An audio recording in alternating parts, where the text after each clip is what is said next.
हम चाहते हैं कि क्योंकि आप एनसीआर में देश के राजधानी के करीब हो, इंडस्ट्रियल एरिया बड़े बड़े यहाँ विकसित हुए हैं, यहाँ कारखाने लगने चाहिए। जमीन तो बढ़ने वाली नहीं, खेती की आपकी घटेगी, बटेगी, आने वाली पीढ़ियों में बटेगी। और ये जो बच्चे हैं, नौजवान हैं, इन्हें भी मालूम खेती कोई फायदा का सौदा नहीं, ये भी खेती उस तरह से नहीं करना चाहते। तो हमें रोजगार के दूसरे साधन तैयार गांव और देहात में करने होंगे। चौधरी अजीत सिंह जी ने रास्ता दिखाया था, उससे पहले बड़े चौधरी साहब कुटीर उद्योग की बहुत प्रखर वकालत करते थे। चौधरी साहब ने अगर चीनी की मिल हमारे प्रदेश में और देश में नहीं लगाई होती, दूरी घटाई, लाइसेंस दिए, लोगों को बुला बुला के प्रेरित किया, वो कृषि आधारित उद्योग है, अगर वो नहीं किया होता तो आज क्या हालत होती। चौधरी अजीत सिंह, चौधरी अजीत सिंह, चौधरी अजीत सिंह। मैं मानता हूं उसी तर्ज पर जो फूड प्रोसेसिंग इंडस्ट्री है, खाद्य प्रसंस्करण उद्योग, उसे बढ़ावा देने की जरूरत है। और हम अपने मैनिफेस्टो में इस चीज को रख रहे हैं। हमने पूरा विजन तैयार किया है। 5 साल में उस क्षेत्र में 25,000 करोड़ का निवेश लाकर चावल से, मक्के से, आलू से बहुत चीजें बन सकती हैं। 25,000 करोड़ का अगर निवेश होगा, हिसाब लगाइए कितनी फैक्ट्री लगेंगी और कितने लोगों को नौकरी मिलेगी। वही तरीका है। यहां मैं भी खड़े होकर दावा कर दूं आपको कि किसान को दाम कैसे मिलेगा अगर मैं भी कह दूं कि सरकार सबकी फसल खरीद लेगी। नहीं करने वाली। ये ठीक है कि एमएसपी मिलना चाहिए। धान 1,000-1,100 में बिक रहा है किसान का भी। सरकारी रेट कुछ और होते हैं, वास्तविकता कुछ और होती है। लेकिन मैं भी ये दावा नहीं कर रहा कि प्रत्येक किसान की सारी फसल सरकार खरीदेगी, ये आप भी जानते हो। लेकिन फिर रास्ता क्या है कि किसान को अच्छा भाव कहां से मिलेगा, तभी तो मिलेगा। अगर हम इस उद्योग को, कृषि आधारित उद्योग को सरकार बढ़ावा देगी, तभी मिल सकता है। हमारे पश्चिमी उत्तर प्रदेश में बहुत इंजीनियरिंग कॉलेजेस हैं, पढ़े लिखे बच्चे हैं, नौकरी नहीं मिल रही है। एक नई संभावना है जो डेटा सेंटर उद्योग है। आपने देखा होगा, ये बच्चे इन बात को समझेंगे। फेसबुक चलाते हैं, ट्विटर चलाते हैं, जो आपका डेटा है वो सर्वर्स पे रखा जाता है, वहां पे उसको स्टोर किया जाता है। अब कानून बन गया है कि कोई भी विदेशी कंपनी भी हो, आपका डेटा वो अंतरराष्ट्रीय पे ना रखकर देश में सर्वर स्थापित करके वहां उसका स्टोरेज करेगी। 2026 तक अनुमान है कि $8 बिलियन का डेटा सेंटर इंडस्ट्री में इन्वेस्टमेंट होने वाला है। अभी सारा का सारा पैसा जा रहा है मुंबई में, यानी सारा उद्योग मुंबई शहर के इर्द गिर्द बन रहा है। यूपी कहीं नहीं है वहां की, क्योंकि यहाँ सड़कें भी अच्छी हैं कुछ क्षेत्र में। और आने वाले वर्षों में जैसे ultra mega power plant online हो जाएंगे तो यूपी बिजली के मामले में मांग से ज्यादा उत्पादन करेगा प्रदेश, क्योंकि उस उद्योग को बिजली चाहिए, सड़क चाहिए, इंजीनियर चाहिए, आईटी प्रोफेशनल चाहिए। तो जो क्षेत्र को समझते हो, सब कुछ तो है यूपी के पास, बस बाबा जी को समझ नहीं आती बात, कोई प्रयास नहीं कर रहे। तो हमने विजन में ऐसी चीजें रखी हैं, कैसे नौकरियां मिलेंगी। सरकारी नौकरियों के क्षेत्र में मैं कहना चाहता हूं, बहुत लंबित भर्तियां हैं, पुलिस में, स्वास्थ्य में, शिक्षा विभाग में। कोई नहीं देखने वाला, कोई नहीं पूछने वाला। कई तो पुलिस में भर्ती ऐसी हुई जो उनकी ज्वाइनिंग ही नहीं हो रही, घर वालों ने मिठाई भी खिला दी, सबको बता दिया मोहल्ले में, गांव में क्या नौकरी लग गई, नौकरी लग नहीं रही। न्याय होना चाहिए। 6 महीने के अंदर आप हमारी सरकार बनाओगे, 6 महीने के अंदर जितने रिक्त पद हैं उनको भरने का काम हम करेंगे।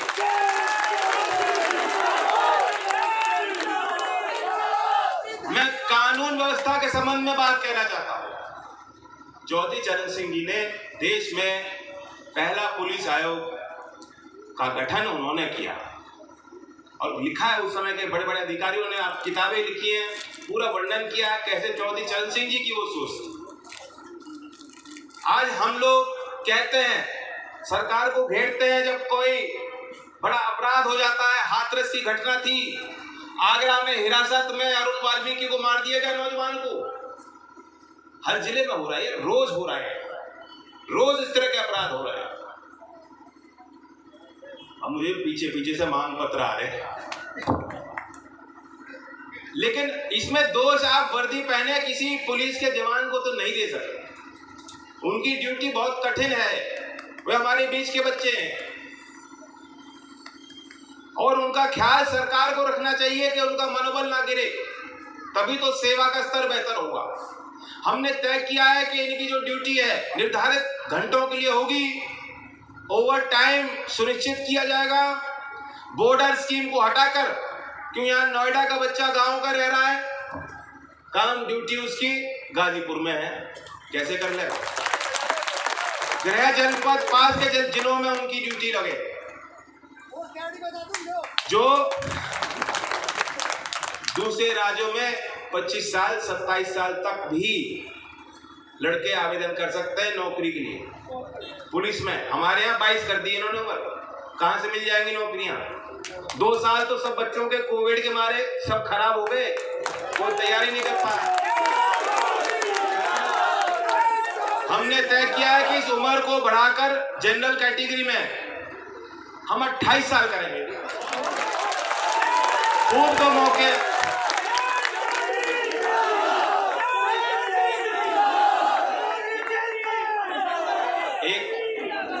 एक बड़ी बात है, वो है क्योंकि मैं देख रहा हूं नौजवान तो जोश में आ गए और बुजुर्ग बैठे हैं और सोच रहे हैं क्या हुआ। पेंशन को लेके तंग रहते हो आप।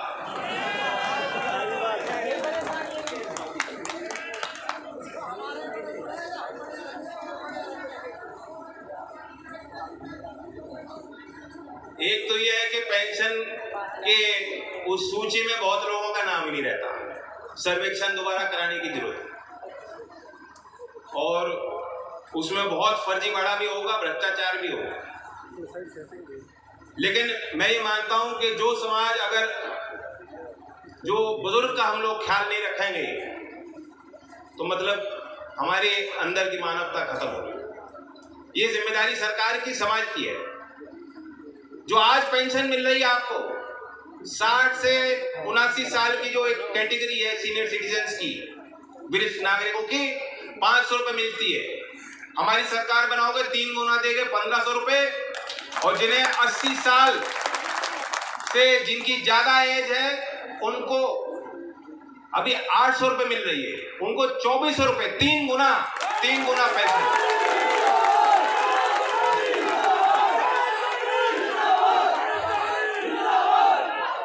संसाधन है 5 लाख से ज्यादा, 5 लाख करोड़ का बजट है यूपी का।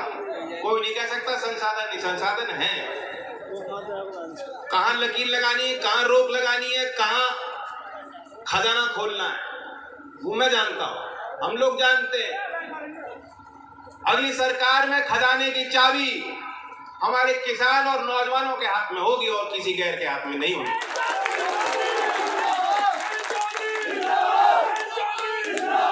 अब आ जाओ जो बड़ी पॉपुलर चीज थी, बिजली के बिल त्राही मची हुई है। किसी भी साधारण परिवार का जिस घर में नौकरी ना लग रही हो, उनका बोध नहीं है कि बिजली का बिल दे दें। वो उसमें टाल चल रही, जितने दिन टाल चल जाए, और एहसास नहीं होता किसान को।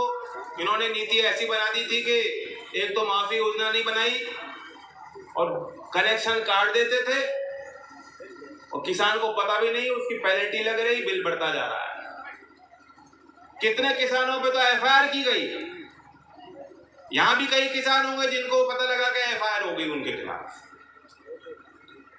हमने तय किया कि किसान के लिए और बुनकर के लिए, और ये जो मैं पहना है ना, ये पूर्वांचल के बुनकर ने मुझे भेंट किया और उन्होंने बताया कि हमारी क्या क्या समस्या है। किसान और बुनकर के लिए पुराना बिजली का जो बकाया माफ, आगे की दर हाफ। ये नारा है। मैं फिर कहता हूं, हम अभी से इन बातों को कह रहे हैं कि अगले 4 महीने हम यही बात करेंगे, बार बार दोहराएंगे। गांव गांव में, गली गली में आप जाओ, कोई दूसरे पार्टी का नेता आएगा, उस पर दबाव तो बनेगा। मैं तो मानता हूं इतना दबाव बना दो कि हो सकता है इससे ज्यादा मिल जाए कुछ।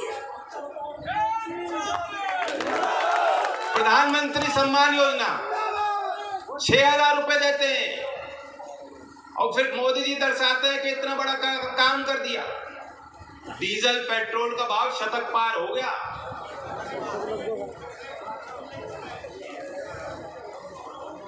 नया कीर्तिमान बन गया। एक साल में इतनी वृद्धि कभी नहीं हुई जितनी पिछले साल में हुई। रोज 35 पैसे कट रहे हैं यहाँ पे। तो इसलिए हमने माना है इस बात को। मैं इस बात को भी कहता हूं खुले मन से कि जितना हम दे रहे हैं ये भी पर्याप्त नहीं होगा, लेकिन एक शुरुआत हुई। हम आपको 6,000 देते हैं। 23 दिसंबर चौधरी चरण सिंह जी के जयंती किसान दिवस के अवसर पर हम उस 6,000 को 12,000 करेंगे। और जो लघु किसान है,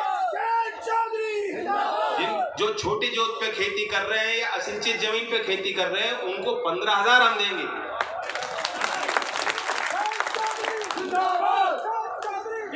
किसान के साथ कोई कंजूसी नहीं होनी चाहिए। और मैं ये मानता हूं कि जैसे जैसे आप प्रचार करोगे ना, ये कि जयंत कह गया कि 6 का 12 करेंगे, मुझे लगता है कि शायद इसी 23 दिसंबर में मोदी जी ना कह दें।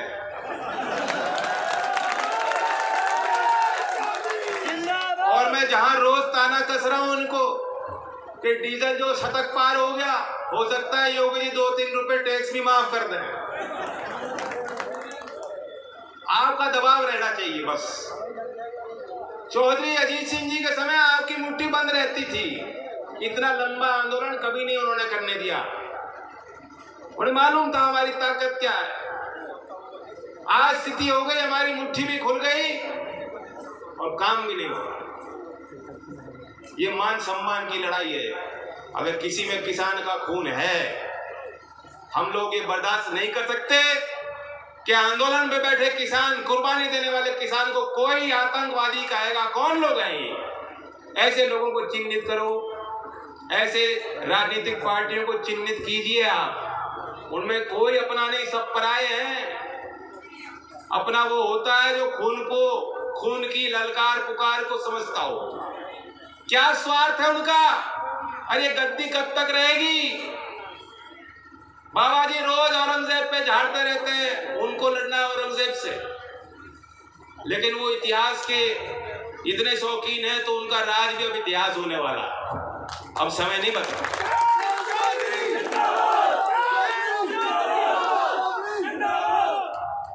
बाकी बहुत कई विषय हैं, कुछ चीजें तो मैंने यहाँ खोली हैं।